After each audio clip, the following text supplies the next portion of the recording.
എല്ലാവർക്കും നമസ്കാരം. നമ്മൾ കക്കട കഞ്ഞി ഉണ്ടാക്കി, പത്തലത്തോരൻ ഉണ്ടാക്കി, ഇതെല്ലാം എല്ലാവരും ഉണ്ടാക്കി കാണുമെന്ന് വിചാരിക്കുന്നു. ഇന്ന് നമ്മൾ ഒരു ഉലുവാക്കഞ്ഞിയാണ് ഉണ്ടാക്കുന്നത്. ഉലുവാക്കഞ്ഞി. അപ്പോൾ ഉലുവാക്കഞ്ഞി എന്ന് പറഞ്ഞാൽ പലതരത്തിലത് ഉണ്ടാക്കാം. അപ്പോൾ ഞാനിപ്പോൾ ഉണ്ടാക്കുന്നത് പിന്നെ നുറുക്കരി തന്നെയാണ്. നമ്മൾ കന്ന് കഞ്ഞിക്കെടുത്ത ആ ചുവന്ന നുറുക്കരി അല്ല ഉണക്കലരി, അതല്ലെങ്കിൽ ഞവരിയരി ചേർക്കാം. ഇതിന് രണ്ടും കൂടെ ചേർത്ത് വേണമെങ്കിലും ഉണ്ടാക്കാം. ഞവരിയരി ഇപ്പോൾ ഇവിടെ ഇരിപ്പില്ല, അതുകൊണ്ട് ഞാൻ ഇത് മാത്രം വെച്ചാണ് ഉണ്ടാക്കുന്നത്. പിന്നെ ചെറുപയർ ഇന്നലെ വെള്ളത്തിലിട്ടിരുന്നു. ആ ചെറുപയർ വെള്ളത്തിലിട്ടത് കഴുകി വെള്ളത്തിലിട്ടതാണ്. ഉലുവ അതും കഴുകി വെള്ളത്തിലിട്ടു. ആ വെള്ളം കളയാൻ പാടില്ല, അതുകൂടെ ചേർത്താണ് നമ്മൾ ഉണ്ടാക്കുന്നത്. പിന്നെ വൻപയറും ഞാൻ എടുത്ത് വെച്ചിട്ടുണ്ട്.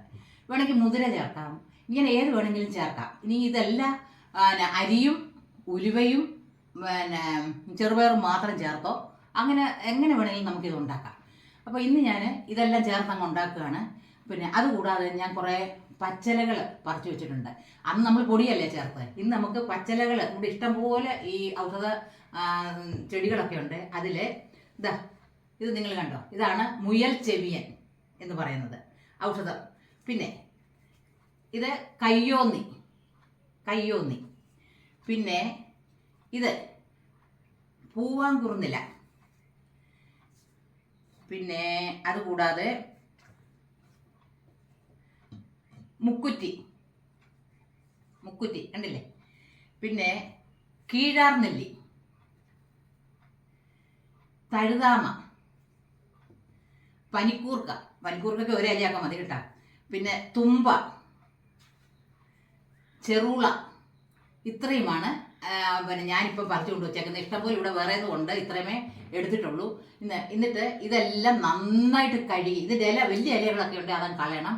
ബാക്കി ഈ തണ്ടും വേരും ഇതെല്ലാം കൂടെ നമ്മൾ മുറിച്ചിട്ടിട്ട്, അത് പണ്ടൊക്കെ ഇടിച്ചാണ് നമ്മൾ എടുക്കുന്നത്. ഇപ്പോഴേ മിക്സിയിലിട്ട് തന്നെ കുറച്ച് വെള്ളം കൂടെ ഒഴിച്ചിട്ട് അങ്ങ് അടിച്ചാൽ മതി.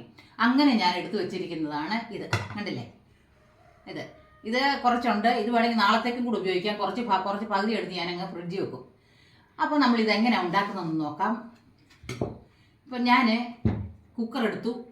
പണ്ടൊക്കെ ഉരുളിയിലും മൺകലത്തിലൊക്കെ ഉണ്ടാക്കുന്നത്, ഇപ്പോൾ എളുപ്പവഴിക്കാണ് കേട്ടോ. അപ്പോൾ ഇതിൽ ഞാൻ ഒരു പകുതി അങ്ങ് ഒഴിക്കുകയാണ്, ഇതിൻ്റെ ആവശ്യമുള്ളൂ. അതൊഴിച്ചു. പിന്നെ അരി കഴുകി വെച്ചിരിക്കുകയാണ്. ഞവരിയരി ആയാലും ഏറ്റവും നല്ലത്. ഇത് കഴുകി വെച്ചു, അത് ഞാൻ എടുത്തങ്ങോട്ട് ഒഴിച്ചു. പിന്നെ ചെറുപയർ ഇത്രയും ആവശ്യമില്ല, ഞാൻ കുറച്ചൊന്ന് കുറയ്ക്കുകയാണ്, കുറച്ചേ ചേർക്കുന്നുള്ളൂ. ഇത്രയും കൂടിപ്പോയെന്ന് തോന്നുന്നു എടുത്തത്, അതങ്ങോട്ട് എടുത്തു. പിന്നെ വൻപയറും കുറച്ച് ചേർക്കാം, ഇത് ബാക്കി നാളത്തേക്ക് വെച്ചേക്കാം. പിന്നെ ഉലുവ കണ്ടില്ലേ, ഉലുവ ഇന്നലെ വെള്ളത്തിലിട്ട് വെച്ചാണ്, കഴുകിയിട്ട് വെള്ളത്തിലിട്ടു. ആ വെള്ളം കളയാതെ ആ വെള്ളം കൂടെ ഒഴിക്കണം.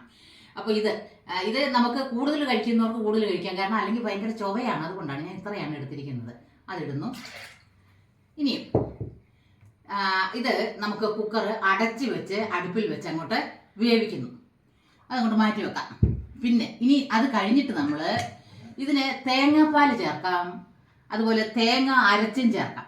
നിങ്ങൾക്ക് ഏതാ സൗകര്യം എന്ന് വെച്ചാൽ അത് ചെയ്യുക. തേങ്ങാപ്പാലാണെങ്കിൽ ആദ്യം രണ്ടാം പാൽ ഒഴിച്ച് വേവിക്കുന്നു, പിന്നെ ഇത് ലാസ്റ്റ് ചേർത്താൽ മതി. തേങ്ങ അരച്ചും ചേർക്കാം. തേങ്ങയും ജീരകവും കൂടെ വേണേൽ അരയ്ക്കാം, അല്ല തേങ്ങ മാത്രം അരയ്ക്കാം. ഇതെല്ലാം അരച്ച കുക്കർ തുറക്കുന്നുണ്ടെങ്കിൽ നമ്മൾ ഇത് അതിനകത്ത് ഇടുന്നു, ഇളക്കുന്നു, ഒന്നുകൂടെ ചൂടാക്കുന്നു. പിന്നെ ഉപ്പ് വേണ്ടുന്നവർക്ക് ചേർക്കാം. ഇനി ഉപ്പല്ല ശർക്കര ചേർക്കേണ്ടതെന്ന് വെച്ചാൽ അതും ചേർക്കാം. ഞാൻ ഇതൊന്നും ചേർക്കില്ല, അല്ലാതാണ് ചെയ്യുക. പിന്നെ അത് വാങ്ങി വെച്ചതിന് ശേഷം ജീരകവും ചെറിയ ഉള്ളിയും വെച്ചിട്ടുണ്ട്, നെയ്യും ഉണ്ട്. ഈ നെയ്യ് കുറച്ച് ആ ചീനച്ചട്ടിയിൽ ഒഴിക്കുക, ജീരകം ഇടുക, ഉള്ളി അരിഞ്ഞിടുക, എന്നിട്ട് അത് ചൂടാക്കിയിട്ട് ഈ കഞ്ഞിയിൽ ഒഴിക്കുക. കഞ്ഞി റെഡി, ഉലുവക്കഞ്ഞി റെഡി. എല്ലാവരും ഒന്ന് ഉണ്ടാക്കി നോക്കണം, വളരെ നല്ലതാണ്. Thank you for watching.